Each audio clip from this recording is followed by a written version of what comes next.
دل کا سکون کہاں پہ ملے گا؟ ہم پوری زندگی سکون کی تلاش میں اپنا سکون برباد کر دیتے ہیں۔ انسان مسلسل جد و جہد کرتا رہتا ہے تاکہ وہ اپنی زندگی میں سکون پا سکے، لیکن افسوس وہ جو سکون ہے وہ نہیں ملتا۔ کہتے ہیں کہ لائف کا جو الٹیمیٹ گول ہے وہ ہے پیس حاصل کرنا، امن میں زندگی گزارنا، لیکن اسی پیس کے چکر میں، امن کے چکر میں، سکون کے چکر میں ہم ساری زندگی محنت کرتے ہیں، اپنا سکون برباد کرتے ہیں۔ جیسے بہت سارے ایسے لوگ ہیں جو کہتے ہیں، اکثر، بہت سارے نہیں پر اکثر لوگ یہ کہتے ہیں کہ بھائی جوانی میں کما لو، بڑھاپے میں کام آئے گا۔ اپنی جوانی ہے، ابھی طاقت ہے تو اس طاقت کا استعمال یار کر لو، پھر کل کو آپ جب بوڑھے ہو جائیں گے تو سکون سے کھا پی سکیں گے۔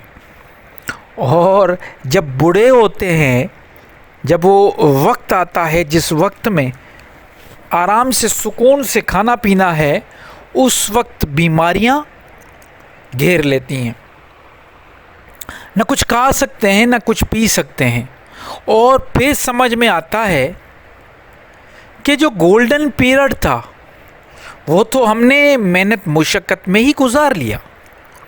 جو اصل وقت تھا، جس وقت میں ہم انجوائے کرتے، وہ ہم نے سوچا اس کو وقف کر دیا آج کے، تاکہ ہم کل کو جو آج کا یہ جو بڑھاپے کا دور چل رہا ہے اس میں آرام کی زندگی گزاریں۔ ایسے کسی نے کیا خوب کہا ہے کہ سکون، خوشی، اطمینان کوئی منزل نہیں ہے، یہ تو جینے کا ایک سلیقہ ہے۔ ہر پل خوش رہنا ہے، کل کی فکر، جو آنے والا ہے اس کی فکر، اور جو گزر گیا اس کا ٹینشن، یہ دو چیزیں ہم جنازے کی طرح اپنے کندھوں میں لیے گھوم رہے ہیں۔ جب کوئی مر جاتا ہے تو جنازے کو کندھوں پہ اٹھاتے ہوئے قبرستان لے کے جاتے ہیں، وہاں پہ اس کو دفنایا جاتا ہے، نہ کہ پورے شہر میں گھومنا۔ ہم اپنی کل کی جو پریشانیاں ہیں، فکریں ہیں، اور جو گزر گئی، جو کچھ پاسٹ میں گزر گیا، اس کا جو ہمیں ملامت ہے، یہ دونوں چیزیں ساتھ میں جنازے کی طرح کندھے پہ لیے گھوم رہے ہیں اور اپنا حال خراب کر رہے ہیں۔ سکون کہاں پہ ملے گا؟ سکون کیوں برباد ہے؟ آخر وہ چیز کیا ہے؟ دیکھیے جناب، بڑا سمپل سا فارمولہ ہے۔ فارمولہ یہ ہے کہ اگر سوچئے کسی کے پاس 100 گز کا گھر ہے تو اس کو اب یہ فکر رہتی ہے کہ مجھے ایک 200 گز کا ملے، پھر 200 گز مل گیا، پھر وہ کہے گا 400 گز ملے۔ تو یہ جو فکر ہے اور حاصل کرنے کی، یہ کبھی ختم ہی نہیں ہوتی۔ کسی کے پاس چھوٹی گاڑی ہے، وہ کہے گا نہیں یار ابھی کوئی بڑی اچھی گاڑی لے لوں، پھر اب بڑی اچھی گاڑی لے گا، اس کے بعد پھر کہے گا اور اچھی گاڑی ملے۔ تو اس کی فکریں کبھی ختم ہی نہیں ہوگی۔ یہ تمنائیں، یہ آشائیں، یہ کامنائیں، یہ حسرتیں ہم کو یہی تو ڈبو رہی ہیں۔ ہم جو کچھ ہے ہمارے پاس، اس میں رہنا ہمیں آتا ہی نہیں، ہمیں سکھایا ہی نہیں گیا۔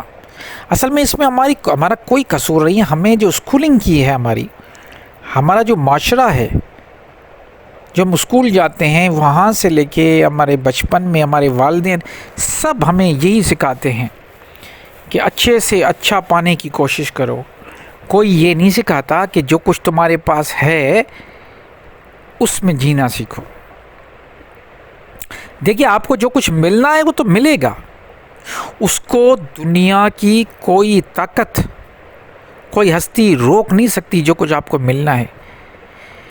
یار آپ اس دنیا میں آئے، آپ سے پوچھا گیا تھا کسی نے آپ سے پوچھا تھا کہ آپ کو اس دنیا میں ہم لے کے آنا چاہتے ہیں، آپ آنا چاہتے ہو؟ نہیں، آپ آ گئے۔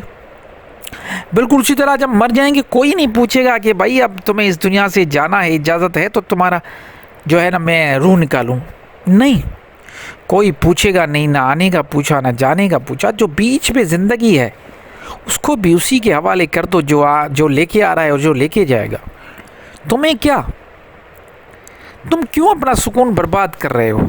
اپنے آپ کو حوالے کرو اس قدرت کے، اس مولا کے، اس اللہ کے، اس بھگوان کے، جس کا جو بھی نام تم رکھو، رحمان کے سارے ہی نام اچھے ہیں، جو بھی نام تم رکھو اپنے آپ کو اس کے حوالے کر کے دیکھو، تمہارے کام خود بخود بن جائیں گے۔ اور جو کچھ ہے اس میں جینا سیکھو، اس کی لذت لو۔ جو ہے، چھوٹا ہے، بڑا ہے، تھوڑا ہے، زیادہ ہے، جو کچھ بھی ہے، یہ سوچو کہ اگر یہ بھی نہ ہوتا تو کیا ہوتا۔ ہم نے کبھی یہ نہیں سوچا کہ صبح اٹھتے ہیں، ہمارے ہاتھ پاؤں چل رہے ہیں، ہماری انگلیاں کام کر رہی ہیں، ہم سانس لے رہے ہیں، ہماری آنکھیں کام کر رہی ہیں، ہم کوئی نوالا منہ میں ڈالتے ہیں تو ٹیسٹ مل رہا ہے، ہمیں پتہ چلتا ہے میٹھا کیا ہے، پھیکا کیا ہے، کڑوا کیا ہے۔ ہم جب چلتے ہیں تو بیلنس کیا ہوا ہے، ہماری ایک جسم کا جو انگ ہے اس کے بارے میں اگر ہم سوچیں تو ہم اس دینے والا جس نے ہمیں یہ سب کچھ دیا اس کا شکر گزار کرتے کرتے تھک جائیں گے، لیکن وہ اصل حق ادا ہی نہیں کر پائیں گے۔ ہم جو سانس لیتے ہیں، سوچیں ذرا آکسیجن 1 منٹ کے لیے بند ہو جائے، ہم ایریا رگڑ کے مر جائیں۔ کبھی سوچا ہے آپ نے؟ نہیں سوچا۔ آپ کو تو بس وہ چاہیے جو آپ چاہتے ہو کہ یہ بھی ملے وہ بھی ملے، اور آپ کا چاہنا جو ہے وہ آپ کے اندر سے نہیں، آپ کی باہر سی دنیا سے مل رہا ہے۔ جو باہر دیکھ رہے ہو، جو باہر نظر آ رہا ہے، وہی تو تمہارا چاہنا ہے۔ جہاں پہ رہتے ہو ایک جیسے مینڈک ہوتا ہے کسی کنویں کا، بالکل اسی طرح جو کچھ تمہیں نظر آ رہا ہے، تمہیں دنیا وہی نظر آ رہی ہے، تمہیں لگتا ہے یہی دنیا ہے۔ بس اچھی گاڑی ہو، اچھا بنگلہ ہو، اچھی بیوی ہو، بینک بیلنس ہو، زندگی ایسے ہی نکل جائے گی۔ نہیں، زندگی کو گزارنا ایک آرٹ ہے، بس ہمیں وہی آرٹ سیکھنا ہے، اور وہی جب ہم آرٹ سیکھ لیں گے نا تو پھر زندگی مزے سے کٹ جائے گی۔ اور اس کا آرٹ بالکل ایزی ہے، وہ یہ ہے کہ اب جو کچھ ہے تمہارے پاس، جو اللہ نے دیا ہے، یقین مانیں جو کچھ بھی دیا ہے بڑا امپورٹنٹ ہے، بڑا یہ سمجھو کہ اس کی ایک ویلیو ہے، اس کی اہمیت کو سمجھو، اس کی اہمیت کو سمجھتے ہوئے اس سے لذت حاصل کرو۔ یہ نہیں کہ کمپلین کرو، چھوڑ دو کمپلین کرنا۔ اگر تمہیں کوئی نظر آ رہا ہے کہ اس کے پاس جو کچھ ہے اگر تمہارے پاس نہیں، تو یہ سوچو کہ اگر تمہارے پاس وہ نہیں ہے تو اس کے پیچھے بھی ضرور کوئی نہ کوئی کہانی ہوگی، اور تم ہوتے کون ہو یہ ڈیسائیڈ کرنے والے کہ تمہارے پاس یہ ہے کیوں نہیں ہے، تم کیوں آئے، کیوں تمہارے پاس، تمہارے اختیار میں تو کچھ بھی نہیں، کیوں پریشان خود کو بھی کر رہے ہو؟ تو سکون حاصل کرنا ہے تو یہ جو چھوٹی چیز کہ پھر وہ مل جاتی ہے، پھر اس کے بعد بڑی کامنا کرنا، اس سے اور آگے لے کے جانا، اس کو بریک مارو اور پل پل میں جینا سیکھو، اور ہر پل کو جو ہے نا وہ اس کو گزارنا سیکھو کہ یہ گزرے گا پل، اس میں جو اس کی لذت ہے اس کو سمجھو، چھوڑو یہ فکر کی باتیں، یہ ساری باتیں تمہارے ہاتھ میں ہی نہیں۔ اگر تمہارے ہاتھ میں ہوتا تو تم تو دنیا کی سب سے امیر، سب سے خوبصورت، سب سے طاقتور انسان بن جاتے۔ تمہارے پاس کچھ نہیں، نہ طاقت تمہارے ہاتھ میں، نہ دولت تمہارے ہاتھ میں، نہ شہرت تمہارے ہاتھ میں، نہ صحت تمہارے ہاتھ میں۔ تو کیوں نہ ہم آج سے ہی اپنے سارے کام اس ہستی کے حوالے کر دیں جو ہمیں یہاں پہ لایا ہے اور جو ہی ہمیں یہاں سے پھر واپس لے کے جائے گا۔